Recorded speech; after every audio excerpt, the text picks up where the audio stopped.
Hello mga ka-Disney Princess! Welcome to my mini vlog. Nung araw nga na to ay maulan kaya naisipan ko magluto ng sopas. Dahil malakas ang ulan, namili na lang ako dito sa may talipapa sa amin. Gustong gusto ko rin talaga ang ulan dahil nakaka-relax. Pero nung mga bata pa kami, naging trauma sa akin ang ulan. Nung mga bata pa kasi kami, doon sa dati naming tinitirhan, kapag malakas ang ulan, hindi kami nakakapagluto. Sa kahoy lang kasi kami dati nagluluto. Tapos, may mga butas pa yung mga bubong namin noon.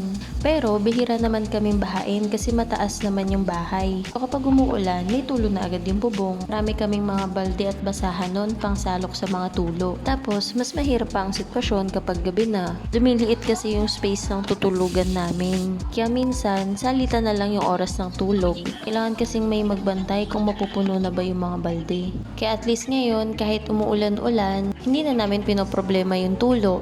Nakatulog na rin kami ng mahimbing basta hindi lang sobrang lakas ng ulan. Yun nga lang, yung baha naman ang problema namin ngayon. Tutuloy-tuloy na kasi talaga yung ulan, madali lang bahain yung bahay namin ngayon. Halos taon-taon din talaga na pinapasok ng baha yung bahay. Yun nga lang, mas mahirap ngayon kasi meron na kaming mga batang kasama. Tapos si mama pa nahirap kumilos. Noong mga oras na to, hindi naman ako nag-aalala sa pagbaha dahil pahinto-hinto naman yung ulan kahit malakas. So yung inaakala kong relaxing weather lang, mag-iiba pala kinabukasan. Nung gabi ngang ito, naglalaro pa si mama at si Jillian. We spent our nights doing our normal routine.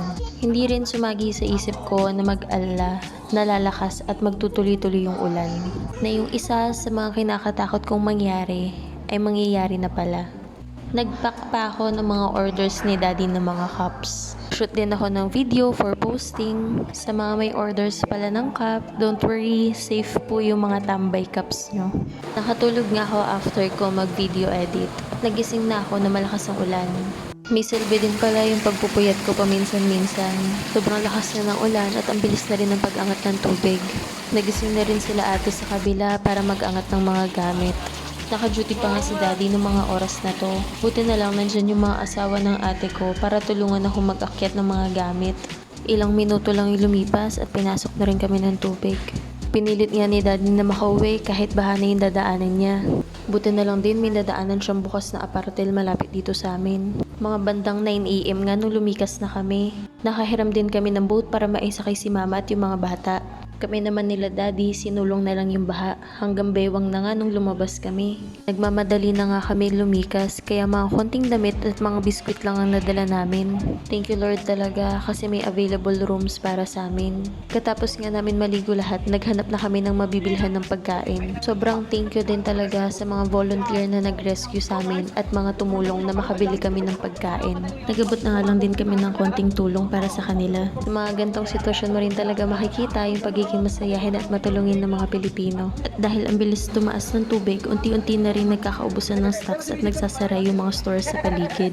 Yung kanina nga hanggang bewang lang na tubig, umangat na hanggang dibdib. Kaya yung mga rescuer na nagtutulak lang ng bangka kanina, nakasagwa na ngayon. Tapos may mga speedboat na rin. Nung nakita ko nga to, napaisip ako na tama talaga yung desisyon namin na umalis na ng mas maaga. Hindi rin kasi namin ina-expect na tataas ng ganito yung baha. First time ko lang din maka-experience ng ganito katagal at kataas na baha. Hindi ko na nga rin masyado inisip yung mga naiwan naming gamit dahil ang importante yung safety naming buong pamilya. Nung gabi nga, sumabay na sila daddy sa mga rescuers para maghanap ng mabibilhan ng pagkain. Pero hindi na kinaya ng mga rescuers na maihatid ulit sila pabalik. Kaya no choice sila at sinulong nila yung napakataas na baha. Sobrang dami din namin nakikitang post sa Facebook na naghahanap ng rescue. Kaya pag may nakikita kaming dumadaan na boat, pinapaalam namin sa rescuers basta malapit lang sa area. Madaling araw na nga nung humupa yung baha. Kaya kinabukasan ng umaga, binalikan namin yung bahay. At yung mga inangat namin na appliances, naabutan na lang namin na nasa sahig na.